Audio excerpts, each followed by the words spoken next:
जोङो दिनै देरबाय लावबाय होननानै मोनबाबोमोन नोंसोरो गाव गावखौहाय हमथा। जोंनि न'खराव गोबां दुखु दाहा समस्या दङ।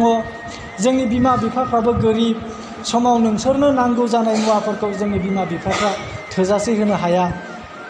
दिनै नोंसोरनो मोजां गाननाय जोमनाय थोजासे होनो हाया, मोजां रोखोमै जानाय लोंनाय थाखा फैसा जगार खालामनानै होनो हाया। बेखौ बुजिनांगोन। दिनै संसाराव थानाय गासै मानसि माहारियानो दिनै बेबायदि सैनांनाय दङ। जोङो दिनै गोनां गिदिरफोरनि जों फिसा नङा।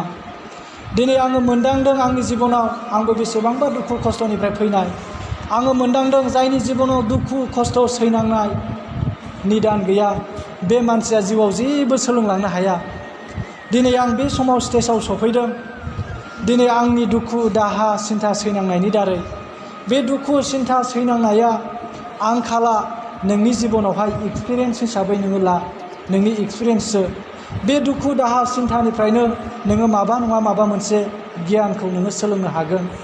नोंखौ सोरबाया मान गैयै खालामदों, दिनै बिनिफ्रायबो सोलोंनो हायो। नोंखौ सोरबाया दाम गैयै खालामदों, महर मुस्रि नायनानै बासिदों, सेहेरा नायनानै नोंखौ मान सनमान होआखै, बिनिफ्रायबो जों सोलोंनो हायो। आंबो गोबां सोलोंबोनो हादों बेफोरनिफ्राय। दिनै बेफोरो जेबो नङा। नोंनि जिबनाव दुखु खस्थ' सैनांनाया थायो, नोङो गोसो हमथा।